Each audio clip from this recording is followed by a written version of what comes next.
Hello everyone, क्या हाल चाल, कैसे हो आप सभी। दोस्तों, आज हम लोग एक पोएम डिस्कस करने जा रहे हैं, where the mind is without fear, written by Rabindranath Tagore. Guys, ये पोएम बहुत शानदार पोएम है, आपको पढ़ के काफ़ी मज़ा आने वाला है। तो एक बार हम लोग पोएट के बारे में थोड़ा सा इंट्रोडक्शन पढ़ लेते हैं।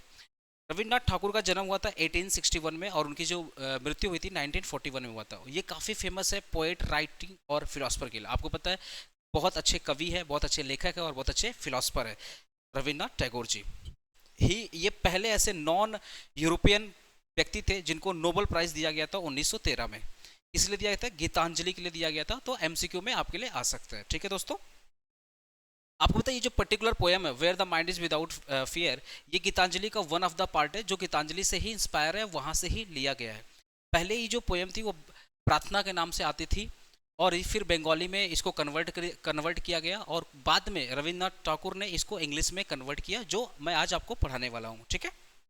रविन्द्रनाथ टैगोर भारत की आज़ादी में बहुत ज़्यादा इंपॉर्टेंट रोल प्ले किए थे, ये सभी से छुपा नहीं, ये सभी लोग जानते हैं। और हमारे देश का जो राष्ट्रगान है जनगण मन, वो भी रविन्द्रनाथ टैगोर जी ने ही कंपोज किया है। तो गाइज, ये था हमारा introduction about the Rabindranath Tagore ji. आइए हम लोग पोएम का जो टेक्स्ट है, जो वन लाइन है, मैं पढ़ूंगा और समझा दूंगा।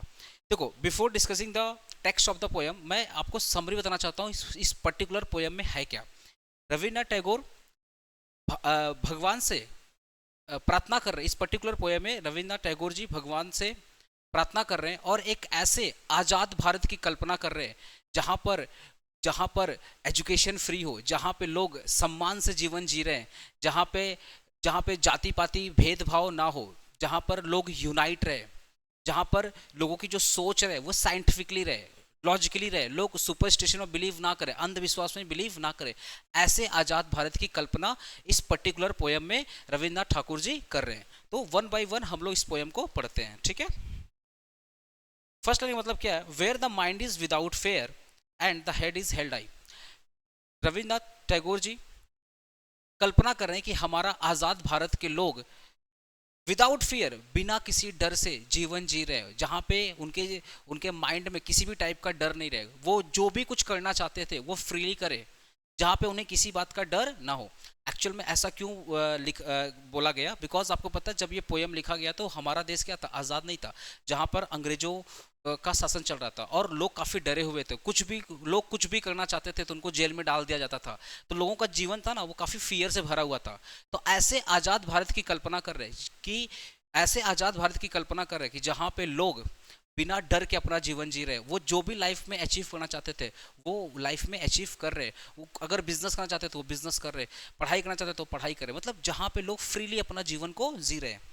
And the head is held high, जहाँ पे लोगों का जो जीवन होगा वो सर उठा के जिएंगे, वो इज्जत इज्जत सम्मान से, डिग्निटी से भरपूर होंगे और अपना जो जीवन होगा वो सम्मान से जिएंगे। होता ना, हेड इज हेल्ड हाई, मतलब लोग अपना सर सम्मान से ऊंचा करके जिएंगे, लोग अच्छे से रिस्पेक्टफुल लाइफ अपना एंजॉय करेंगे और जिएंगे। मतलब वो ऐसे आज़ाद भारत की कल्पना कर रहे हैं कि जहाँ पे लोग विदाउट फियर अपना जीवन जी रहे हैं और सम्मान से भरपूर अपना जीवन जी रहे हैं, ठीक है। Where the knowledge is free, जहाँ पे नॉलेज क्या है, फ्री है। नॉलेज फ्री का मतलब क्या है, चाहे आप अमीर हो चाहे आप गरीब हो, सभी को नॉलेज मिल रहा है, यहाँ पे किसी के साथ कोई भेदभाव नहीं किया जा रहा है। Where the world has not been broken up into the fragments by the narrow domestic wall, जहाँ पर लोग आपस में बटे ना हो। नैरो वाल का मतलब समझे, नैरो वाल का मतलब होता है जाति पाति के नाम पे। देखो ना, आज एक धर्म दूसरे धर्म को पसंद नहीं करता, एक जाति दूसरे जाति को पसंद नहीं करता, तो कहीं ना कहीं बंटवारा है। तो वो बोल रहे हैं कि हमारा आज़ाद भारत ऐसा होगा जहाँ पे सब लोग यूनाइट होंगे, जहाँ पे सब लोग एक साथ जीवन जिएंगे, जहाँ पे लोगों के बीच में कोई भी बंटवारा नहीं होगा, जाति के नाम पे, धर्म के नाम पे, समझ रहे हो ना, सोच के नाम पे। मतलब सबकी सोच अच्छी होगी, सब लोग एक साथ आपस में रहेंगे और हारमोनी क्या करेंगे, मेंटेन करेंगे, आपस में भाईचारा क्या करेंगे, मेंटेन करेंगे। ना सिर्फ देशवासी एक साथ रहेंगे, पूरा वर्ल्ड एक दूसरे के साथ रहेगा, एक दूसरे को कंधे से कंधे मिला के सपोर्ट करेगा। लोगों की जो सोच होगी वो एक होगी, सब लोग इस धरती का भला चाहेगा, सब लोग एक दूसरे का भला चाहेगा, कोई किसी का गलत नहीं सोचेगा। वो ऐसे भारत की, ऐसे वर्ल्ड की कल्पना कर रहे हैं। Where the words come out from the depth of truth, वो ऐसी भारत की कल्पना कर रहे हैं कि जहाँ पे जो भी लोग कुछ बोले वो सच्चाई से बोले, वहाँ पे झूठ का कोई स्कोप ना हो। मतलब वो ऐसे भारत की कल्पना कर रहे हैं कि जहाँ पे लोग सच बोले, जो भी वो बोल रहे हैं उनकी बातों में दम रहे, लोग उनकी बातों को हल्का ना ले। बिकॉज पता है जो लोग झूठ बोलते हैं ना, लोग क्या करते हैं, उनकी बातों को हल्का लगते हैं, उनको इग्नोर करते हैं। बट वो ऐसे भारत का सपना देख रहे हैं जहाँ पे सच्चाई से भरा देश रहे, जहाँ पे कोई लोग झूठ ना बोले। Where the tireless striving stretches its arm towards the perfection. इस पर्टिकुलर लाइन का मतलब हो गया कि वो ऐसे आज़ाद भारत की कल्पना कर रहे हैं, इमेजिनेशन कर रहे हैं कि जहाँ पे लोग बिना थके हुए लोग अपना काम किए जा रहे हैं, और इतना काम कर रहे हैं कि एट द एंड उन्हें क्या मिल जाए, परफेक्शन मिल जाए। आपको पता है कोई भी काम अगर आप बहुत लंबे समय तक कंटिन्यू करते जाओगे, एक ना दिन आपको परफेक्शन मिलेगा, आप उस पर्टिकुलर फील्ड के क्या हो जाएंगे, एक्सपर्ट हो जाएंगे। यही बात बोल रहे हैं कि जहाँ पे लोग विदाउट थके हुए, बिना टायर्ड के, समझ रहे हो, कंटिन्यू काम करते जाए और अपने जीवन में एक्सपर्टी हासिल करे, परफेक्शन को हासिल करे, वो ऐसे आजाद भारत की कल्पना कर रहे हैं कि जहां के लोग काफी मेहनती हो, काफी ज्यादा मेहनत करे, बिना थके हुए मेहनत करे और परफेक्शन को अचीव करे। Where the clear stream of reason. अब ये दो लाइन है, थोड़ा सा खतरनाक लाइन है, ध्यान समझना। Where the clear stream of reason, यहाँ पे क्लियर मतलब साफ, स्ट्रीम मतलब नदी, रीजन मतलब लॉजिकल रीजन की बात किया जा रहा है, साइंटिफिकली थिंकिंग की बात की जा रही है। हैज नॉट लॉस्ट इट्स वे, जो अपना रास्ता नहीं भूले। ठीक है, इस पर्टिकुलर लाइन का मतलब हो गया कि वो बोल रहे हैं कि साइंटिफिकली या लॉजिकल नामक नदी अपना रास्ता ना भूले। कहाँ पे ना भूले, into the dreary desert sand of dead habit. Dead habit का मतलब होता है सुपर स्टेशन, मतलब जहाँ पे अंधविश्वास से भरा सुनसान रेगिस्तान। मतलब वो ये बोलना चाहते हैं कि जहाँ पर लॉजिकल या साइंटिफिकली नामक नदी अपना रास्ता ना भूले अंधविश्वास नामक सुनसान रेगिस्तान में। सर इसका सिंपल मतलब हो गया कि जहां पर लोग साइंटिफिकली सोचे, जहां पे लोग लॉजिकली सोचे, जहां पे लोग कुछ भी डिसीजंस ले रहे हैं उसके पीछे एक रीजन होना चाहिए। ऐसा नहीं होना चाहिए कि मेरे पापा बोलते हैं, मेरे दादाजी बोलते थे तो डिसीजन ले लिया, ऐसा नहीं। कहीं सुनी की बातों में नहीं आएंगे, जो भी वो सोचेंगे साइंटिफिकली सोचेंगे, लॉजिकली सोचेंगे, अंधविश्वास पे आकर डिसीजंस नहीं लेंगे। जो भी वो डिसीजंस वो बेस होना चाहिए, समझ ना, कहीं सुनी बातों पे अपना डिसीजंस नहीं लेंगे। वो ऐसे आजाद भारत का कल्पना कर रहे हैं कि जहां पे लोग साइंस में बिलीव करें, जहां पे लोगों की थिंकिंग लॉजिकली होनी चाहिए, ना कि अंधविश्वास पर बेस्ड होनी चाहिए। ओके, अब इस दो लाइन का मतलब अच्छे समझना। Where the mind is led forward by thee मतलब यू होता है, ठीक है, into ever winding the thought and action. मतलब वो ऐसे आजाद भारत का कल्पना कर रहे हैं कि जहां पे लोगों की सोच काफी अच्छी हो, काफी वाइड हो, ना कि नैरो हो। मतलब होता है ना, बड़ी सोच होनी चाहिए, जहां पे लोगों की सोच बड़ी होनी चाहिए, नैरो नहीं होनी चाहिए। लोग लाइफ में बहुत बड़ा गोल अचीव करना चाहे, जहां पे लोग बड़ा सोच रहे। आपने सुना होगा कि भाई सोच बड़ा होना चाहिए, सोचने का कौन सा टैक्स लगता है, आपने ऐसी बातें सुनी होगी कि भाई लाइफ में कुछ करना तो बड़ा सोचो।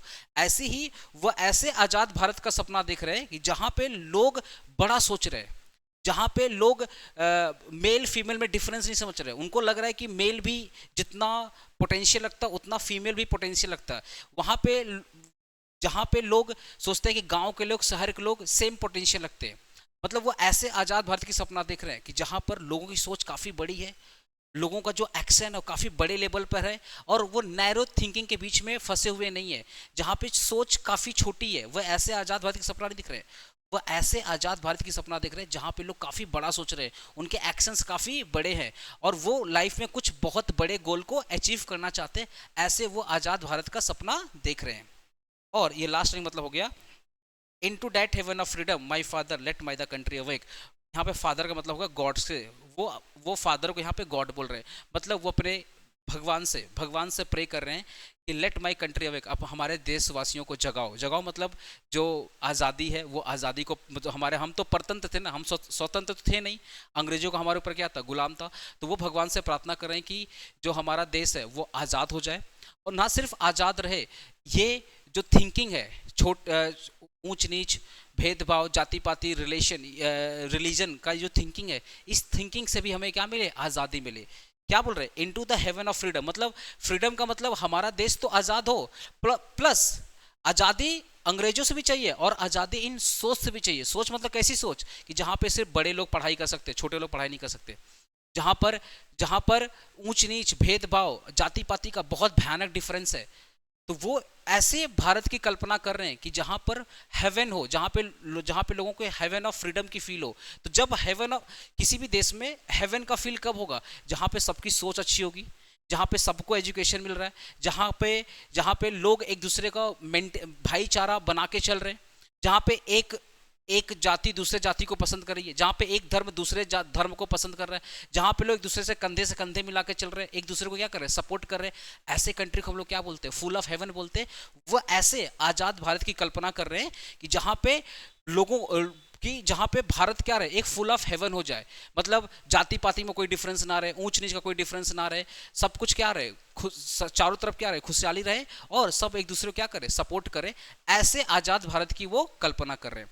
दोस्तों अगर मैं कंक्लूजन की बात करूं तो ये इस पर्टिकुलर पोएम के माध्यम से रविन्द्रनाथ ठाकुर यही बोलना चाहते हैं कि हमारा देश एक शांति प्रिय होना चाहिए, एक दूसरे को सपोर्ट करते हुए होना चाहिए, जहाँ पर ऊंच नीच भेदभाव नहीं होना चाहिए, जहाँ पे लोगों को एजुकेशन मिलना चाहिए, जहाँ के लोग साइंटिफिकली सोचे, जहाँ के लोग जो भी सोच रखें, जो भी एक्शंस रहे वो छोटा ना, वो काफ़ी बड़ा हो, और जहाँ पर आपस में क्या रहे, एक डिग्निटी रहे, हमारा जो माइंड रहे वो विदाउट फियर रहे। मतलब हम कुछ भी करना चाहते हैं वहाँ पे अगर कोई चीज़ का डर है तो ऐसा डर ना रहे, मतलब विदाउट फ्री हम अपना काम करें और चारों तरफ क्या रहे, अच्छी अच्छी खुशियां रहे।